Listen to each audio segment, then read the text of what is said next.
Hola, ¿cómo andan? Bueno, hoy en este canal que es realmente un zafarrancho, porque un día un llamado a la línea, que otro día una reflexión, que otro día una noticia sobre chimentos y farándula, que es, a mi entender, la expresión más elevada de la humanidad, en donde personajes públicos disponen sus vivencias para que nosotros edifiquemos alrededor de eso. Hoy, ¿cuál de esas opciones vamos a vivir? Bueno, justamente la más aburrida de todas, que es la reflexivita, la pensadorita, pero también es necesario un poco, bichis, porque ¿saben qué está pasando? Siento yo, que estamos saliendo de lo que es la pandemia y aparece ese momento en donde uno se preguntaba por aquel comienzo de la tragedia, ¿cómo salimos de esto? Parecería ser como que todos estamos un poco fingiendo y queriendo hacer, bueno, aquí no ha pasado nada, a seguir con el velorio. ¡A seguir con el velorio! ¡Aquí no ha pasado nada! Si hay un momento en la historia reciente en la que nos tocó vivir a nosotros, en donde se trastocaron las subjetividades a nivel mundial, todo el mundo un poco se volvió lo quincho. Si hay un momento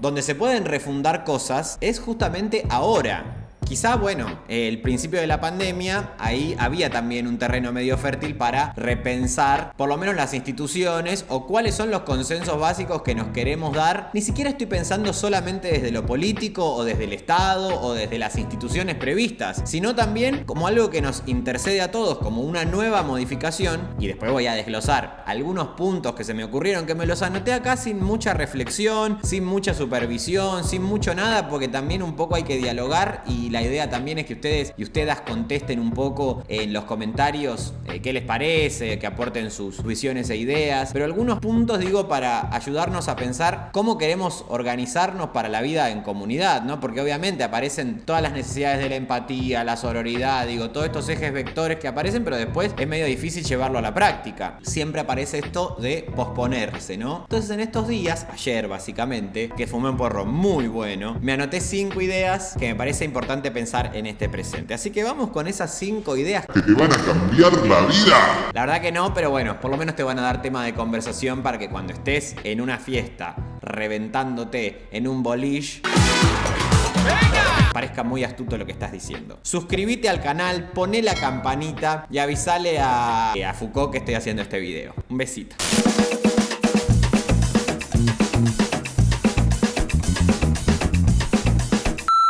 Bueno, lo primero que se me ocurre es la idea con el riesgo. Apareció en el último tiempo una masificación de la relación con el riesgo. El otro, la otra como un riesgo, ¿no? Su saliva, su tos, su respiración, incluso un riesgo imperceptible.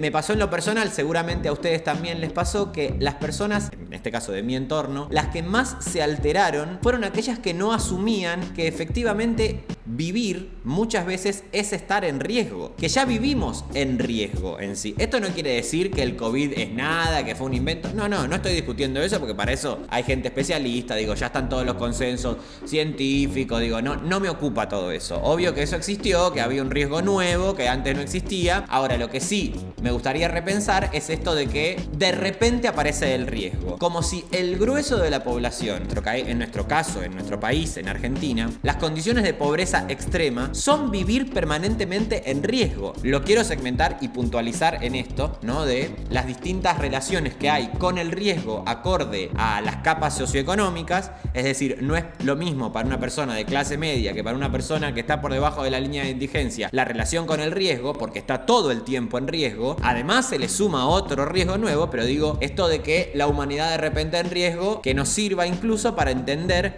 cómo hay una gran parte de la población, al menos en nuestro país, que vive en riesgo y que es muy necesario. Así como esta política sanitaria se estructuró rápidamente para combatir al COVID, el COVID no es el único riesgo que atraviesa a nuestra población, ¿no? Que son ideas sueltas, ¿eh? No se vayan a creer que todo tiene un hilo. Esto es prácticamente así una zafarrancha. 2. Acá, lejos de cualquier verdad, sino todo material de discusión, se me ocurría esta relación que tuvimos con la muerte, todos, todas, porque obviamente si no nos pasó con familia familiares había un contexto en donde eso estaba sucediendo. Entonces creo que eso aparece de una manera transversal y me parece al mismo tiempo que mucha gente también empezó a tomar conciencia de la propia finitud. Quienes tienen un ejercicio terapéutico encima, o sea, una pequeña parte de la población, se ocupan de pensar sus muertes porque obviamente la única posta que tenemos en tanto humanes es que en un momento pasás de un plano a otro. Después todo lo que venga, digamos, a tratar de llenar con palabras qué es lo que pasa después, y bueno, sí, eso es una cuestión de fe, de cada uno, todo es medio válido, pero digo, hay un hecho innegable que es que lo que vos estás viendo en un momento perece. En el caso de los humanos, ¿no? Después lo podemos extender a los vínculos, las relaciones, los laburos, la supuesta vocación, pero bueno, eso creo que es para ampliar. Pero se me ocurría esto de repensar las propias muertes, y repensar las propias muertes también creo que es repensar algo que es bastante urgente, las categorías que tenemos de adultos, niños, jóvenes, viejos, porque esas esquematizaciones hoy en día mucho no aportan, porque la expectativa de vida, más allá de la tragedia del COVID en sí, está estirada, es decir, la ciencia también en este caso ha avanzado mucho, lo cual me parece que hace estirar, digamos, el tiempo vital. Si empezamos a asumir que somos viejos y viejas desde los 40 años, es un error hasta técnico, porque a partir de ahí es como que vas a vivir toda tu vida en un estadio, ni siquiera diciendo en el problemático estadio de sentirse viejo, no, porque hay gente que se precia de viejo, vieja y está feliz con eso. Ahora, sí observo mucha gente que ni siquiera ha llegado a la mitad de lo que más o menos la expectativa de vida va a tener y ya estamos sintiéndonos viejas, viejos, y en realidad lo que creo que hay es cansancio por lo compulsivo de esta época. Entonces sí me parece que esto también nos tiene que servir de alguna manera para repensarnos en qué momento de la vida estamos, y esas categorías, insisto, seteadas durante el siglo XX, de que si tenés 35 años sos adulto, de que si tenés 48 sos tal, y si tenés 60 sos adulto mayor, bueno, todo eso creo que medio no sirve tanto. A nuestra edad, la vida es bella y maravillosa. Y que uno pueda conectarse un poco más sin caer en una cuestión de autoayuda y demás, porque no es mi área, pero digo, conectarse un poco más con vitalidades y los deseos que uno tiene, más allá de la cantidad de años vividos. Tercer punto, las infancias. Esto obviamente está vinculado con lo anterior. Y a propósito de esto, pensaba algo que escuchaba el otro día, que es esto tan diversificado de los niños son el futuro, ¿no? Los niños son el futuro, las niñas son el futuro. ¡Corren de acá! Y eso supone que tenemos que cuidar a las niñeces y a las infancias solamente porque son el futuro. Y creo, se me ocurría, que en esta idea se encriptan dos falacias. La primera falacia es suponer que si los niños son el futuro, no son el presente. Es decir, postergás problemáticas de la infancia a el futuro, ¿no? Cuando en realidad lo interesante sería construir formaciones sociales, proyectos políticos que incluyan a las pendejas y los pendejos desde el momento en que nacen, no suponiendo que como en el futuro van a ser adultos, entonces hay que cuidarles. Y eso me lleva a la segunda falacia, que creo que tiene que ver con que lo único que es digno de cuidar es la noción de futuro, ¿no? Como son el futuro, entonces hay que cuidarlos. Y ahí aparece este engorro que tenemos de muchas veces posponer lo que es urgente en nombre de un sacrificio de que a futuro se va a solucionar, ¿no? Digo, tanto las doctrinas de ajuste económicas, incluso los discursos religiosos en donde se supone que vos sufrís en la tierra y el cielo es el territorio prometido, si bien la religión hoy en día no lo presenta de esta manera, pero es más o menos como estuvo asignado la cuestión hasta ahora en términos de religiosidad. ¡Han tratado de despojar a Dios! Creo que suponer que lo único válido es el futuro, primero que nos pone de frente con esto que acabamos de vivir, que es la pandemia, en donde hay muchísimos aspectos gruesos del futuro que están imprevistos absolutamente, y dejar de pensar en el futuro como el terreno prometido, en donde ahí va a ser todo bueno, y escindirnos de una ética del presente en donde lo urgente tiene que estar solucionado ahora. Insisto, todo esto es para que se fumen un porro, conversen, se escabien un vino, una birra, digan, esto tiene razón, esto que acaba de decir es una pelotudez, estos son solamente palabras difíciles. ¡Ah, qué interesante esto que dijo! Porque si de todo esto no te llevas una cosa también, ¿qué pasa? Cuarto punto, la salud.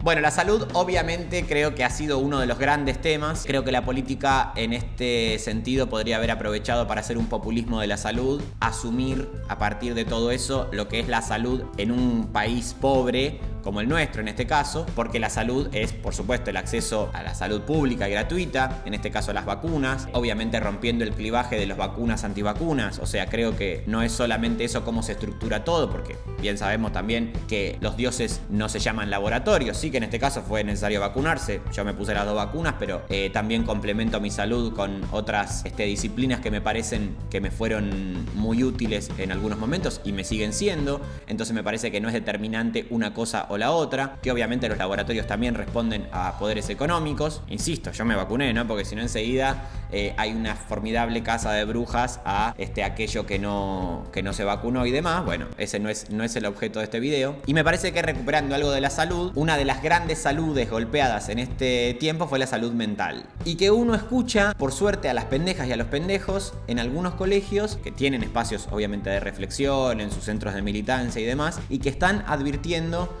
la importancia de que en este caso la política, porque se lo adjudican en esos diálogos a buscar transformaciones desde ahí, aparece el arte, ¿no? Aparece la humanidad toda, porque la salud mental bien sabemos que es construida también de alguna manera colectivamente. Me parece muy importante atender ese aspecto porque advierto sin ninguna pretensión científica de ver cómo hay una generación absolutamente desmotivada, deprimida. Una generación no, todas las generaciones, porque creo que es un rasgo general, ¿no? Hoy en día es muy difícil, o al menos, quizá me equivoco y por eso está también este espacio de debate, pero pensar incluso en los entornos de cada uno, de cada una, cuánta gente ha quedado absolutamente golpeada y encerrada, no en términos quizás físicos en las paredes, pero sí en este momento traumático que fue para la mayoría el encierro. ¿Cuántos encierros se tradujeron en las subjetividades, ¿no? Los encierros para con los otros, para con las otras, los encierros para con uno mismo, estirar esa idea. Bueno, nosotros en la obra con Erika que hacíamos, que volvamos a volver dentro de bastante poco, pensábamos estas ideas, ¿no? Extendíamos la idea de los encierros, no les voy a spoilear la obra, pero si uno piensa múltiples formas de encierro, hay alguna que en la pandemia, la física, más o menos está desarticulando, pero hay que ocuparse de todos esos encierros que quedan en el trazado subjetivo, en nuestras personalidades, y hay que ver cómo se desarma eso, que quizás no es tan rápido como una política sanitaria de, volver a poder salir, sacarse el barbijo y demás. Y por último, otro gran tema que se me ocurría ayer para conversar es el tema de cómo, pese a las modificaciones de discurso, y sigo insistiendo en esto no tiene ninguna pretensión de ciencia, sino que va incluso más por otro carril, creo que sigue habiendo 2 grandes temas. En el teatro hay 2 grandes temas, las grandes obras siempre tienen 2 temas que son el amor y la muerte. Pensaba cómo, si bien nosotros estamos en la época de deconstrucción y pensamos una cosa y otra, y de cómo darle una forma un poco más cómoda a nuestros vínculos y a nuestras formas de relaciones y demás, aparecen por ahí nuevas estructuras, palabras más gentiles, ¿no? Como formaciones no tan onerosas o vínculos que no sean tan opresivos, o tratamos de desandar toda esa mierda que nos vino narrada por el amor romántico, pero que de alguna manera también sigue estando en agenda y es algo que nos atraviesa, ¿no? Entonces esas búsquedas de forma de amor me parece que siguen existiendo, y lo que podemos dejar atrás, me parece, en este tiempo, o dentro de las pocas ideas que se me ocurren, es romper a los binarismos, ¿no? Esto de que no podemos pensarnos solamente, por ejemplo, en nuestros vínculos de amor como poliamor o monogamia. Usted sigue agregando gente, la cama no le va a caber. En el medio cada uno y cada una va a poder hacer lo que pueda. Creo que lo más interesante de los espacios deconstructivos en este tiempo fueron la posibilidad de deshegemonizar a el amor romántico como la única forma posible que se tiene de vivir en amor. Entonces, que todas las otras formas que se construyen alrededor, que tienen otros problemas, por supuesto que sí, vienen a aportar nuevos esquemas para que una más o menos pueda trazar un vínculo amoroso con un otro, con otros, con quienes fuere. No sé si voy a subir este video. Le voy a pedir a Manu que lo edite, y si queda lindo, lo subo. Si no, no. Gracias por estar del otro lado, suscríbanse al canal y me gustaría mucho leerles acá abajo, sobre sus opiniones, sobre sus reflexiones, sobre sus aportes. ¡Betito!